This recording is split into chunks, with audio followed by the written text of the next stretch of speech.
এখানে আমরা এগুলো প্রশ্নের মধ্যে লিখে ফেলেছি, আমাদের ওয়ার্কিং ডে কোশ্চেনে দেওয়া আছে, ঠিক আছে, মানডে থেকে ফ্রাইডে পর্যন্ত। লেবার আওয়ার আমাদের কোশ্চেনে দেওয়া আছে, তাহলে কত 8 ঘন্টা করে। তারপর হচ্ছে অ্যাকচুয়াল প্রোডাকশনও আবার প্রতিদিনকার কত করে প্রোডাকশন করে সেটা আমাদেরকে দেওয়া আছে।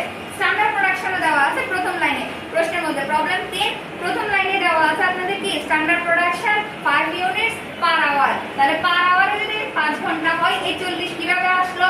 আমার এখানে হচ্ছে পার ডে তে সে 8 ঘন্টা কাজ করে, তাহলে 1 ঘন্টায় যদি 5 ইউনিট করে প্রোডিউস করে তাহলে আপনার 8 ঘন্টায় টোটাল হয় কত? 40 ইউনিট। তাহলে এটা হচ্ছে স্ট্যান্ডার্ড প্রোডাকশন। তারপর আসে এখন আমাদেরকে বলছে স্ট্যান্ডার্ড টাইম প্ল্যান অনুযায়ী আপনাকে কি করতে হবে? ওয়েজেস, তাদের ওয়েজেস রেটটা বের করতে হবে, মানে টোটাল ওয়েজেসটা বের করতে হবে। এখন আসে আমরা প্রিভিয়াস ক্লাসে কিন্তু স্ট্যান্ডার্ড টাইম প্ল্যানে আপনার কিভাবে কি ওয়েজেসটা বের করে সেটার নিয়মটা বলেছিলাম, ঠিক আছে। এটার জন্য আমাদেরকে প্রথমে কি বের করতে হয়? তাদের এফিশিয়েন্সি লেভেল, ঠিক আছে, রেশিওটা আমাদেরকে বের করতে হয়। এখন আসেন এটা বের করার ফর্মুলাটা কি ছিল? আমরা দুই ভাবে এফিশিয়েন্সি রেশিওটা বের করতে পারি, একটা হচ্ছে টাইম অনুযায়ী আর একটা হচ্ছে প্রোডাকশন অনুযায়ী। এখন আমাদের এখানে টাইম নাই, অ্যাকচুয়াল টাইম আর স্ট্যান্ডার্ড টাইম নাই, ঠিক আছে। আমাদের এখানে সরাসরি প্রোডাকশন দেওয়া আছে, তাহলে আমরা প্রোডাকশন বেসে যে ফর্মুলাটা আছে সেটা দিয়ে বের করব। তাহলে ওটা ফর্মুলাটা আপনার কি ছিল? অ্যাকচুয়াল প্রোডাকশন ডিভাইডেড হ্যাঁ, বাই অ্যাকচুয়াল প্রোডাকশনকে আমরা কি করি? স্ট্যান্ডার্ড প্রোডাকশন দিয়ে ভাগ করব। হ্যাঁ, 100 দিয়ে গুণ করব।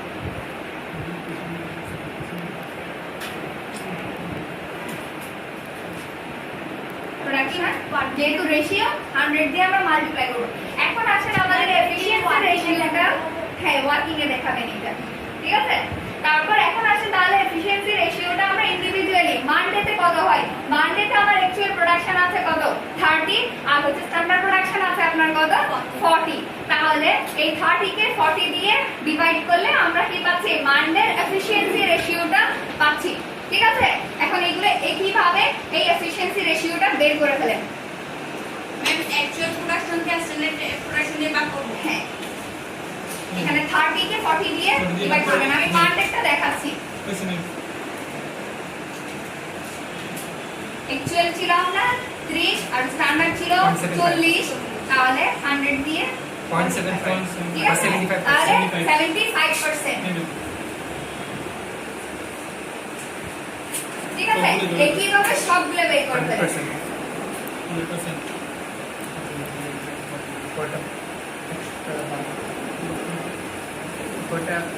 স্ট্যান্ডার্ড টাইম প্ল্যান যে মেথডটা আছে সেটা নিয়ে কিন্তু গত ক্লাসে বিস্তারিত বলেছিলাম, ঠিক আছে। ওই অনুযায়ী আমরা কি করছি, এখানে আমাদেরকে বলেই দিয়েছে আপনার স্ট্যান্ডার্ড টাইম প্ল্যান বেসিস করে আপনি কি তাদের ওয়েজেসটা বের করেন। তাহলে এখন প্রথমেই আপনার কাজ হচ্ছে কি কি আপনার কোশ্চেনে দেওয়া আছে ওই অনুযায়ী সেগুলো অনুযায়ী আপনার কি কলাম হবে। এরপর আপনার কি কি জিনিসগুলো বের করতে হবে। আমার ওয়ার্কিং ডে দেওয়া আছে, যদি আমার এখানে শুধু মানডে একটার কথা বলতে আমাদের এভাবে চার্ট করার দরকার ছিল না, আমরা ফর্মুলা বসিয়ে করে ফেলতাম। এখানে যেহেতু আপনার কি 5টা দিনের কি ওয়েজেস গুলো বের করতে হবে ইন্ডিভিজুয়ালি, সে কারণে আমাদেরকে চার্ট করে বের করতে হবে। তাহলে প্রথমে ওয়ার্কিং ডে গুলোর নাম, তারপর হচ্ছে পার ডে তে আপনার লেবার আওয়ার কত সেটাও কোশ্চেনের মধ্যে দেওয়া আছে। তারা দিনে 8 ঘন্টা কাজ করে, তাহলে প্রত্যেকটা দিনে 8 ঘন্টা করে কাজ করে। এবং তাদের অ্যাকচুয়াল প্রোডাকশন তারা মানডেতে কত, সে মানডেতে কত প্রোডাকশন করেছে, হ্যাঁ সেটা দেওয়া আছে। তারপর টুইসডে, ওয়েডনেসডে, থার্সডে, ফ্রাইডে কত দেওয়া আছে ইন্ডিভিজুয়ালি দেওয়া আছে আমার প্রশ্নের মধ্যে। তারপর স্ট্যান্ডার্ড প্রোডাকশনে হচ্ছে আমাকে প্রথমে বলছে ফ্যাক্টরি কি একটা ডিটারমাইন করেছিল আপনার কি পার আওয়ারে সে কি করবে, পার আওয়ারে সে 5 ইউনিট করে প্রোডাকশন করবে, সেটা ধরে নিয়েছিল। স্ট্যান্ডার্ড আর অ্যাকচুয়ালের মধ্যে অ্যাকচুয়াল দুইটা কি স্ট্যান্ডার্ড হচ্ছে আপনি অনুমান করে যেটা নিয়েছেন, প্রেডিকশন করে একটা মান নির্ধারণ করা, কোন একটা কাজ করার আগে কতটুকু আপনি করতে পারবেন বা একটা কি প্রেডিকশন করা সেটা। তাহলে সেই অনুযায়ী সে প্রোডাকশন করার আগে যেটা করেছিল, যেটা ধরে নিয়েছিল মান, সেটাই হচ্ছে আপনার স্ট্যান্ডার্ড। আর অ্যাকচুয়ালি যখন আপনি কাজ করতে যান তখন আপনি যা করেন সেটাই হচ্ছে অ্যাকচুয়াল, ঠিক আছে। তাহলে ওই যে তারা ওই কোম্পানি ধরে নিয়েছিল আপনার কি করতে হবে, পার আওয়ারে আপনাকে 5 ইউনিট করে প্রোডাকশন করতে হবে। সেই হিসাবে আপনার 8 ঘন্টায় স্ট্যান্ডার্ড প্রোডাকশন করে 40 ইউনিট। ঠিক আছে, এখন আসেন তাহলে তার কিন্তু স্ট্যান্ডার্ড মান ধরেছিলাম আমি 40, কিন্তু সে অ্যাকচুয়ালি প্রোডাকশন করেছে 30 ইউনিট। তাহলে তার দক্ষতার লেভেলটা কতটুকু সেটা আমাকে বের করতে হবে। কারণ স্ট্যান্ডার্ড টাইম প্ল্যানে আমি ওয়েজেসটা বের করার জন্য আগে দিয়ে আমাকে কি করতে হবে, এফিশিয়েন্সি লেভেল বের করতে হবে। কারণ এই স্ট্যান্ডার্ড টাইম প্ল্যানে একটা নিয়ম হচ্ছে, এটার আরেকটা নাম কি বলেছিলাম মানে স্ট্যান্ডার্ড টাইম প্ল্যানের আরেকটা নাম কি বলেছিলাম, 100% বোনাস, ওইখান থেকেই আসে। এখানে হচ্ছে আপনি আপনার দক্ষতার উপর নির্ভর করে আপনাকে কি বোনাস দিতে হবে। তাহলে যখন আপনি 100% কভার করে এর চেয়ে বেশি করবেন, তখন আপনার নরমাল যে ওয়েজেস আছে সেটা চেয়ে আপনার কি হবে, একটা এক্সট্রা বোনাস দিতে হবে। ঠিক আছে, হ্যাঁ। তাহলে এখন আসেন এখানে আমাদের 75% আসছে, এই হিসাব করে সবগুলো বের করা যায়, বলে দেন। 100%, 101%, 125, 90%. 90%. ঠিক আছে, Yes, ma'am. তাহলে এখন দেখেন 75%। এখন বলেন তার রেটটা কত হবে। এমনিতে আমাদের এটা রেট দেওয়া আছে, তার কি আওয়ারলি রেট হচ্ছে 50 পয়সা করে, পার আওয়ারে সে 50 পয়সা করে কিভাবে ওয়েজেস মজুরি পাবে, তার রেট হচ্ছে এটা। এখন তার দক্ষতা হচ্ছে 75%, তাহলে ফর্মুলা কোনটা হবে, ফর্মুলাতে আমরা যদি ফেলি তাহলে আমাদের কি হবে, শুধু নরমাল বেসিক যে ওয়েজেস সেটাই পাবে আর কি, সেটা পাবে না।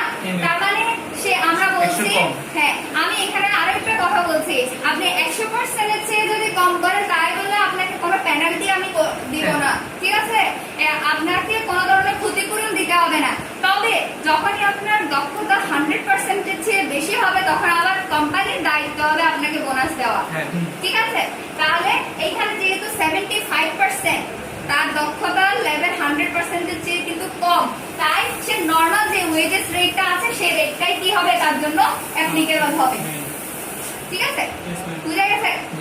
এখানে আপনার 75% থেকে আপনি কি 100% পর্যন্ত থাকলে আপনার নরমাল যে বেসিক পেটা আছে সেটাই আপনি পাবেন, সেই রেটটাই আপনার জন্য অ্যাপ্লিকেবল হবে। তাহলে একই হিসাবে এখানে কত হবে, সেকেন্ড, তাহলে যেহেতু 100% বরাবর দক্ষতা আর কি। ঠিক আছে, তাহলে আপনি নরমাল যে পে রেট আছে সেটাই পাবেন। এখন এখানে আসেন, এখানে হলে আপনাকে কি করতে হবে, এখানে বোনাস বোনাস অ্যাড করতে হবে। অ্যাড করতে হবে। হ্যাঁ বোনাস অ্যাড করতে হ্যাঁ। হবে। এখন কিভাবে বের করবেন, এখন হচ্ছে এভাবে টোটাল percent বোনাসটা যোগ হবে না, গুণ করব, এফিশিয়েন্সি রেশিওর সাথে ওয়েজ রেট গুণ করব, হ্যাঁ করেন, 0.6। হ্যাঁ এইটাই। তাহলে এখন কত আসছে, তাহলে এইটা এই জিনিসটার সাথে আপনি কি নরমাল যে আওয়ারলি বেস ওয়েজ রেট ছিল সেটার সাথে আপনার এফিশিয়েন্সি যে রেশিওটা আছে সেটা আপনি মাল্টিপ্লাই করবেন, তখন যেটা আসবে সেটা হবে, সেই রেটটা হবে আপনার জন্য কি অ্যাপ্লিকেবল। আমরা এর আগের ম্যাথে ইনফ্লেটেড ওয়েজেস রেট বের করেছিলাম, মনে আছে?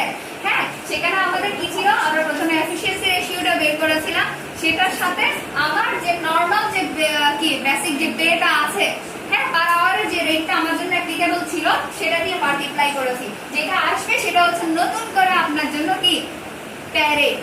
ঠিক আছে, ওয়েজেস রেট। তাহলে এখানে 0.6 আসছে, ঠিক আছে 0.6 আসছে। তাহলে এটার ক্ষেত্রে আবার করেন, এখানেও হবে আপনার কি এই দুইটা মাল্টিপ্লাই করবেন,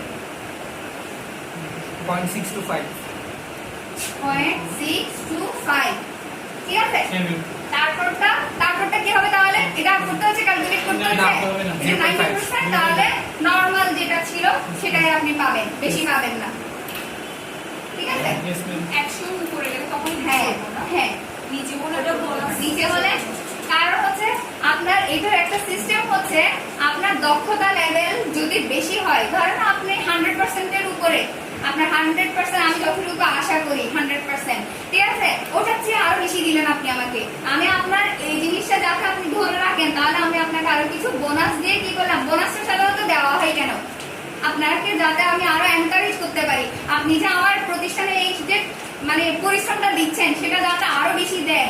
হ্যাঁ, আমরা ধরেন আমাকে এভাবে চালাচ্ছেন, ঠিক আছে, এখন আমাকে যত প্রেশার আপনি দিবেন কিন্তু আমার ওই দিক দিয়ে ফিনান্সিয়ালি বলেন বা আমার কি মেন্টালি কোনো ধরনের সাপোর্ট আপনি দিচ্ছেন না।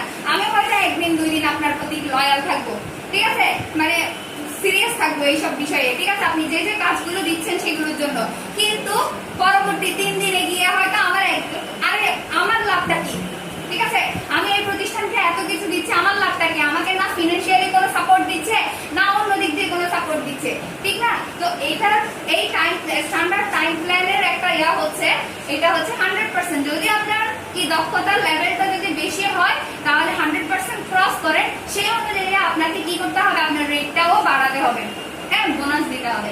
তবে 100% এর চেয়ে যদি কম দেন তাহলে আপনার যে নরমাল ওয়েজেস রেট কোম্পানির পলিসিটা আছে সেই রেটটাই আপনার জন্য অ্যাপ্লিকেবল, ঠিক আছে। সেই জন্য এখানে কিন্তু 75% কিন্তু 100% এর চেয়ে কম, তারপর আমি কিন্তু আপনার এখান থেকে কেটে নিচ্ছি না, নরমাল ওয়েজেস রেটটাই আপনি পাবেন।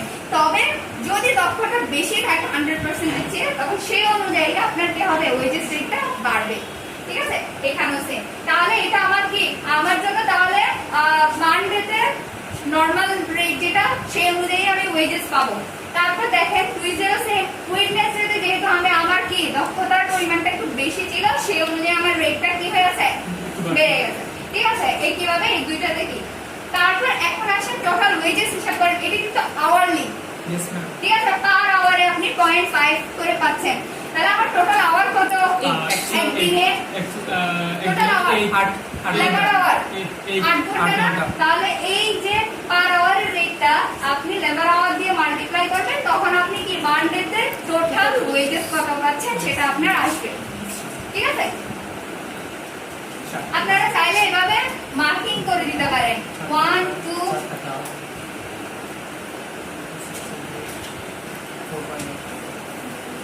ঠিক আছে। তাহলে এখানে আমরা এটা বের করলাম কিভাবে, এটা তো ফর্মুলা অনুযায়ী, সেজন্য এটা আমরা দিতে পারছি না কোনো নাম্বার। তারপর এটা আছে এই জিনিসটা আমরা কিভাবে বের করলাম, এই যে অ্যাকচুয়াল কে মানে 3 কে 4 দিয়ে ডিভাইড করে, ঠিক আছে, 3 কে 4 দিয়ে ডিভাইড করে সংক্ষেপে লিখে রাখতে পারেন কিভাবে আসছে। আর এটা তো আপনারা ফর্মুলা লিখেছেন সেজন্য দরকার নাই। তাহলে 8 নাম্বারটা আমরা কিভাবে পাই, এই যে আওয়ারলি অ্যাপ্লিকেবল রেট আর হচ্ছে 2 নাম্বার, 2 মাল্টিপ্লাই 3 7 নাম্বার করে আমরা এই 8 নাম্বারের অ্যামাউন্টটা পাচ্ছি, ঠিক আছে।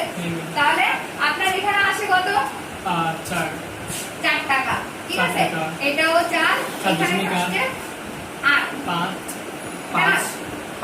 এটা 5 4 আর এটা 4 আর হচ্ছে 21.8, ঠিক আছে। আর টোটাল ওয়েজেস আমরা যেহেতু এটা সিস্টেম হচ্ছে আপনার টোটাল ওয়েজেস কত, সে এই যে এক সপ্তাহের মধ্যে 5 দিন কাজ করে টোটাল কত টাকা, তাহলে এখানে এটা কি 21.8 এটা হচ্ছে আপনার অ্যানসার টোটাল ওয়েজেস, ঠিক আছে। কোনো কোশ্চেন থাকলে বলেন, এটা রিলেটেড আর কোনো কোশ্চেন থাকলে বলেন, ঠিক আছে। কোনো কোশ্চেন আছে, ইজি কিন্তু একদম ইজি, ঠিক আছে। শুধু এই জিনিসগুলো মাথায় রাখবেন। অনেক সময় অনেকে কি করবে, এটা যেমন বাড়াচ্ছি সেম এটাও গুণ করে কমাবো, এমন একটা ধারণা মাথায় থাকে, এটা করবেন না, ঠিক আছে। হ্যাঁ, এই যে এটা আমরা বাড়াচ্ছি না গুণ করে, কি বলছিলেন, এটা আমরা বাড়াচ্ছি না 0.5 120% যখন হলো আমরা কি মাল্টিপ্লাই করে বাড়ালাম না, একইভাবে অনেকেই খেয়াল না করে করতে পারে এটা মাল্টিপ্লাই করে দিয়ে এটা আরো কমে যাবে না, ওটা করা চলবে না, ঠিক আছে। কারণ এটা নিয়মই হচ্ছে আপনাকে আমি কোনো ধরনের আপনার দক্ষতা কম হলে আমি আপনাকে কোনো ধরনের কি ক্ষতিপূরণ আপনার কাছ থেকে আমি চাইবো না, যা নরমাল ওয়েজেস থাকবে সেটাই আপনার জন্য অ্যাপ্লিকেবল হবে। তবে আপনি যদি আপনার দক্ষতা 100% এর যতটুকু আমি আশা করি তার চেয়ে বেশি দেন তখন অবশ্যই আপনার জন্য একটা বোনাস আছে, ঠিক আছে। সেই জন্য স্ট্যান্ডার্ড টাইম প্ল্যানের আরেকটা নাম হচ্ছে কি 100% বোনাস প্ল্যান, ঠিক আছে। তারপর আমরা এই যে ফর্মুলাটা করলাম, এখানে যদি আপনার কি অ্যাকচুয়াল টাইম এবং স্ট্যান্ডার্ড টাইম যদি সরাসরি দেওয়া থাকতো তাহলে আমরা টাইম দিয়ে কি এফিশিয়েন্সি রেশিওটা বের করতাম, কিন্তু এখানে আমাদের প্রোডাকশনটা সরাসরি দেওয়া আছে, তাহলে প্রোডাকশন দিয়ে যেটা বের করা যায় আমরা সেটাই বের করলাম, ঠিক আছে, বুঝে গেছে।